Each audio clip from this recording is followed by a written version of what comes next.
Billboard. Release ng Billboard, nakita nyo, first time ever na Magkatabi mag-join. So parang tapos parang nag-meet pero ibang dalawa. nag-usap. So, Bakit galing, galing. gano'n? Ano bang explanation? Bakit parang nagkaroon ng Siyempre nga, bench ako. Well, because, kasi ang bench ngayon at ang Chika, parang they're campaigning love. About love for your family, love, equal Love, di ba may love local pa nga nakita sa Yun, so they wanted to do something for the couples out there and also for people who just want, like, parang couple shirts, like best friends, a boy and a girl, or I don't know, whoever just wants to wear a couple out. So since love naman ang kumbaga ang peg, so kumusta na ang love niyo for each other? Solid, man. Solid talaga. Hindi kasi nakita naman sa Instagram. Ano yung for the love team lang ba? Yun ang talagang totoo na. Hindi naman po kasi namin iniisip na trabaho eh. Sabi nila, anong secret nyo sa chemistry nyo? Yeah, we just love each Wala other. atang secret. Ang secret ay walang secret. Gets mo yun? Wala? It happens.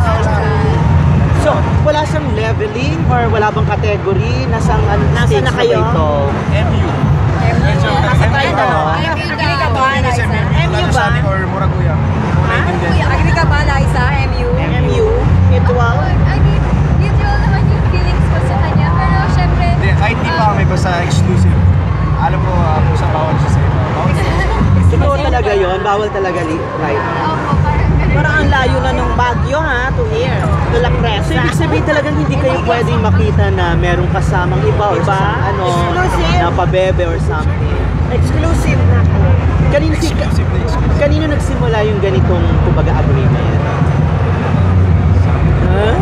Sabi ni Lisa sa'yo daw eh. Siyempre kami dalawa. Ako na lang po isa. Usapan na. Si Enrique. Tsaka para sa akin kahit di ba, 17 lang siya, kahit di mo siya pwede. Wala yung label na yan. Wala namang talagang meaning para sa akin, kung special siya. Enrique, after the issue, mas lalong tumatag yung love team ninyo, yung team up yung samahan ninyo.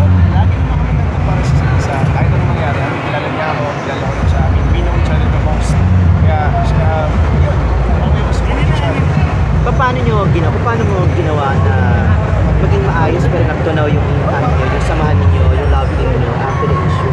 Well, kasi ako po, alam ko po kung ano talaga yung nangyari. And then, Katabi niya ako. ako ang katabi niya. So, yun lang po ang masasabi ko. Ayoko pong balikan yung issue kasi mas alam ko po.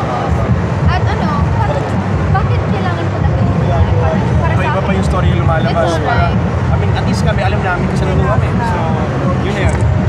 So, ibig sabihin talaga matatag ng ninyo, kahit anong bagyong dumating, kahit anong issue talaga. Kahit super tycoon pa yan. Hindi pa masakit.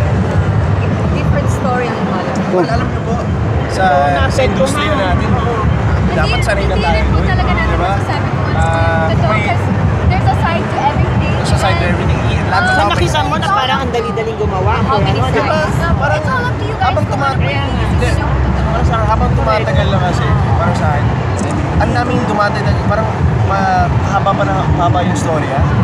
So sabi, may ganito na. Sabi, wala tayong magagawa. Kaya Kasi ibang tao. So, siyempre tatagdag sila, yung trabaho ng iba.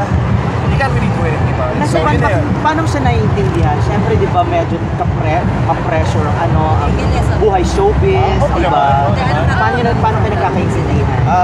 So, you know, when you're with your friends, you have to be patient. Tsaka, don't put yourself in a position where other people can take advantage of it. And, you know, ako yun lang. Yun lang. You know, just don't put yourself in a position kasi maraming We always, at the end of the day, friends. Paano nyo napapatch up yung mga Lalo sa may ito? story na parang Paano nyo napapatch up? okay, parang Yung ano yun, tampuhan? Kaya nga, Sino muna nag-greet niya?